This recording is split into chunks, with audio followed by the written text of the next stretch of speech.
রাজনৈতিক প্রোপাগান্ডার একটা জায়গা। আমি দ্রুত আপনাদেরকে দেখাই, আমি দেখাই এই যে ভুয়ো ভোটাররা নাম তুলেছে, সজলদা এই আমাদের গৌরব প্রশ্ন করছে। আজকে আমি বাগদার একটা খবর একটু নজর রাখতে চাই। বাগদার একটা খবর, আমি লাভলি খাতুন বা ইত্যাদির প্রসঙ্গে আসছি না, প্রদীপ্তদা এটাকে ডিফেন্ড করবেন, কিন্তু আজ বাগদাতে যে তথ্য সামনে এসছে আমি দেখাবো একটুখানি দ্রুত। বাগদায় আসছে যে একজন বাংলাদেশি ব্যক্তির খোঁজ পাওয়া গেছে, যার কি পাওয়া যাচ্ছে সে হচ্ছে এখানকার ভোটার একজন বাংলাদেশি। এই দেখুন, কয়েকদিন আগে আমরা কলকাতার উপকণ্ঠেও পেয়েছিলাম এরকম বাংলাদেশি মানুষ। তিনি নাম ভারিয়েছেন, কাকাকে বাবা বলে পরিচয় দিয়েছেন, মাসিকে বলছেন মা, বউকে মা বলে দিচ্ছেন। তো এই যে জায়গাগুলো, এগুলো তো আছে ভোটার তালিকার মধ্যে, এটাকে তো অস্বীকার করার কোনো জায়গা নেই। অস্বীকার করছি না। আমি রাজকমল দাস, রাজকমল দাস, বয়স হচ্ছে 57 বছর, ছেলের নাম 72, ছেলের বয়স 72, বাবার বয়স 57, আমাদের না হয় মা মাসিনি, বাবা তো আছে। রাজকমল দাস বাবা, ছেলে 72 বছর বয়স। শেষ করে দিই, না শেষ করে দিই। আর আরেক ছেলে 28 বছর বয়স। বাড়ি কোথায়? বারাণসী। এক বাড়িতে 57 জন। এসআইআর হবে। আমি শেষ করি। এটার জন্য যে এসআইআর অনুপ্রবেশকারী এসেছে, আমি শেষ করে দিই। কত পরিষ্কার, এরা কাছের দিকটা দেখতে পায়, কাছেরটাই বলছি, এবার দেখতে পায়, ডায়মন্ড হারবার এবার কাছেরটা বলছি, আরো কাছে দাদা। এখান থেকে একটুখানি 1 ঘন্টার জানি নতুন এসি ট্রেনও চালু হয়েছে দাদা, নয়ন বিশ্বাস। এসি ট্রেনে আমি নিয়ে যাবো দাদাকে, নয়ন বিশ্বাসের বাড়িতে, বিজেপির ভোটার। আবার এক্স্যাক্টলি, শোনো না, এসআইআর গল্প না, শোনো ভয়টা কেন পাচ্ছি। এরকম একটা কার্ড দিয়েছিল, কে কার্ড দিয়েছিল জানো দাদা? জাহাজ প্রতিমন্ত্রী, তার নাম হচ্ছে শান্তনু ঠাকুর। আমাদের ভোটে জিতেছেন তো শান্তনুদা, তাকে একটা কার্ড দিয়ে বলেছিল, ভাই আমি তোমাকে মতুয়া কার্ড দিলাম, তুমি আমাদের লোক। এসআই ওই কার্ড ছিঁড়ে ফেলে দিয়েছে দাদা পুলিশ, এবং এখানে এসে তুমি এসআইআর এর গল্প দিচ্ছ, আবার অনুপ্রবেশকারী। বাগদায় তুমি সিএ এর ক্যাম্প বসাচ্ছ দাদা।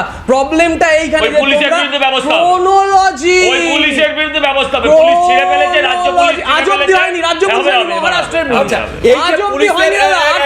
আমি সবার কাছে আরেকটা লাস্ট রাজকুমার বাবু বারাসাত, যিনি এই বারাসাত এখান থেকে একটুখানি, তোমার তো বিরাটি বারাসাত একটুখানি, উনি বিজেপির প্রার্থী ছিলেন, কাউন্সিলর, ভুড়ি ভুয়ো আধার কার্ড নিয়ে ঢুকেছেন, এবং বনগা বাগদায় যারা ধরা পড়েছে তারা সব বিজেপির সমর্থক, সব বিজেপির কর্মী, মানে ভুয়ো ভোটার, যারা ভুয়ো ভোটারের ব্যবস্থা যারা করছে তারা।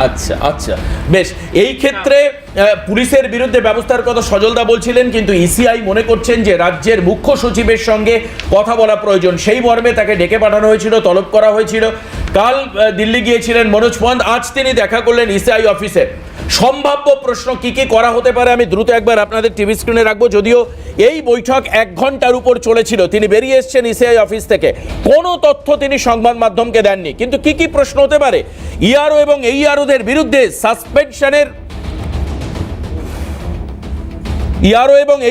বিরুদ্ধে সাসপেনশন বিষয়ে নেতিবাচক পদক্ষেপ নিয়ে প্রশ্ন, যে কেন রাজ্য সরকার এদের বিরুদ্ধে ব্যবস্থা নেয়নি। জাতীয় নির্বাচন কমিশনের সম্ভাব্য প্রশ্ন রয়েছে, কি প্রশ্নগুলো আপনাদেরকে দেখাবো। ইআরও এবং এইআরওদের বিরুদ্ধে কি ব্যবস্থা নেওয়া হয়েছে, এক।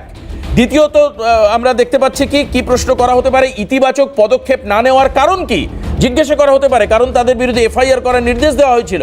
নির্বাচন কমিশনের কাছে রাজ্য কর্মচারীদের ব্যবহার নিয়ে কি ভাবছে রাজ্য সরকার, সেটাও জিজ্ঞেস করা হতে পারে মনোজ পন্তকে।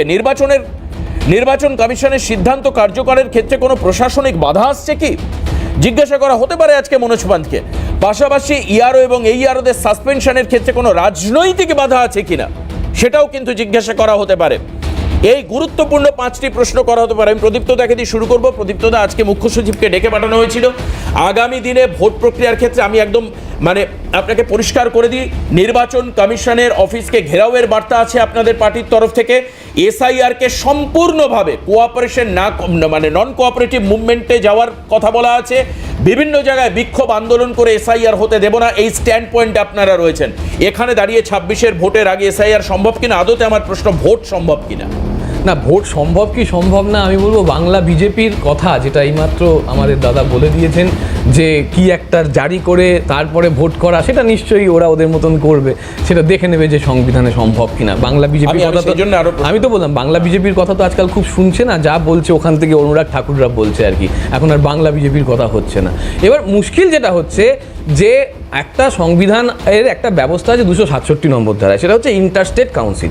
সেই ইন্টারস্টেট কাউন্সিলের ব্যাপারটা কি, যে যদি রাজ্য কেন্দ্রের মধ্যে কোনো কমন ইস্যুতে একটা আলাপ আলোচনার সমস্যা হয় বা কোনো একটা গুরুত্বপূর্ণ ইস্যু নিয়ে সমস্যা হয়, তাহলে একটা ইন্টারস্টেট কাউন্সিলের বৈঠক ডাকতে হয়। এটা কোঅপারেটিভ ফেডারেলিজমের একটা অন্যতম বৈশিষ্ট্য, যেটা এই সরকার সংবিধানকে প্রণাম করে ঢুকেছিল পার্লামেন্টে, সেটা আজ অবধি মানছে না, মানে সেই সংবিধানকেই মানছে না। একটা ইম্পর্টেন্ট ইস্যু, একটা ইন্টারস্টেট মাইগ্রেন্টের সমস্যা, একটা ইন্টারন্যাশনাল মাইগ্রেশনের সমস্যা, যেটাকে কেউ নানান নামে ডাকছে, সেইখানে একটা আলোচনা পর্যন্ত এরা করছে না, উল্টে চাপিয়ে দেওয়ার রাজনীতি করছে, যেটার ফলে আমাদের রাজ্য সরকার যে ডিসিশনে নিচ্ছে না কিনা ওরা কিন্তু কিছু, তোমার মনে পড়ছে গত, আমি শেষ করে দিই, তোমার মনে পড়ছে যে 3 জন আইপিএস কে ডেকেছিল একটা ভোটের পরে, সেই 3 জন আইপিএস এর কি হলো দাদা? সেই 3 জন আইপিএস কে নিয়ে কেন্দ্র সরকার কি করতে পারলো? এত তো বড় কথা বলছে যে 6 ফুটের লাঠি আছে, তেল দেওয়া লাঠি আছে, শুভেন্দুদা বলেছেন এরকম কথা, অনেক কথা বলেছেন, আইনের কথা বলেছেন, কেন্দ্রের কথা বলেছেন। সেই 3 জন আইপিএস এর কি হলো? বুড়ো আঙুল দেখিয়ে দিল তো তারা তো বুড়ো আঙুল দেখালো, এবং সরকার, কেন্দ্র সরকার আইনের বলে তাদেরকে কিচ্ছুকুটি করতে হলো না, কারণ তারা বেআইনি ভাবে তাদেরকে ডেকেছিল, ঠিক যেটা আজকের দিনেই হচ্ছে। একেবারে আমি এই মুহূর্তে মানে যেটা জানাবো, আমি সজলদার কাছে যাব। সজলদা, এই মুহূর্তে যেটা জানা যাচ্ছে, বিশেষ সূত্র মারফত আমরা জানতে পাচ্ছি, মুখ্য সচিব বলে এসেছেন নির্বাচন কমিশনের কাছে যে আগামী শুক্রবারের মধ্যে ব্যবস্থা নেওয়া হবে। আজকে মুখ্য সচিবকে বলতে হলো যে আগামী শুক্রবারের মধ্যে, অর্থাৎ যে ডিসিশনগুলো পেন্ডিং ছিল, সূত্র বলছে এরকমটাই খবর, আগামী শুক্রবার, অর্থাৎ আজ বুধবার, বৃহস্পতিবার এবং মাঝখানে মাত্র একটা দিন সময় নিয়ে এসছেন। সজলদা কি বলবেন? দেখুন, প্রথম কথা হচ্ছে, আপনার সূত্র যদি সত্যি হয় তাহলে এখান থেকে বেরিয়ে প্রদীপ্তকে হিমালয় চলে যেতে হবে, বৈরাগী হয়ে যেতে হবে। যদি যা বললো সব পুরো জামা কাপড় খুলে গেল, একদম ও কি বললো। আচ্ছা, আমি একটা কথা বলছি, মমতাদি কদিন আগে মঞ্চে দাঁড়িয়ে কি বলছিলেন, কোন আইনের বলে আমাদের ডেকে পাঠানো হয়, কোন সংবিধান, এই সংবিধান ভীমরাও আম্বেদকর তৈরি করেননি, সব বলছিলেন তো। আমার কথাটা হচ্ছে, ইলেকশন কমিশন তাকে যে চিঠিটা পাঠিয়েছেন, সেই চিঠিটাই কিন্তু পরিষ্কার ধারা কোন সংবিধান, কোন ধারা, কোন উপধারা মেনটেন করে পাঠিয়ে দিয়েছিলেন। আমার কথা হচ্ছে, মমতাদি চিঠিতে লেখার সময় কিন্তু লিখলেন না। একটা প্রশ্ন আছে, রাজ্য বারবার করে বলছে এর আগে তো 3 মাস আগের রাজ্য সরকারি কর্মচারীদের ব্যবহার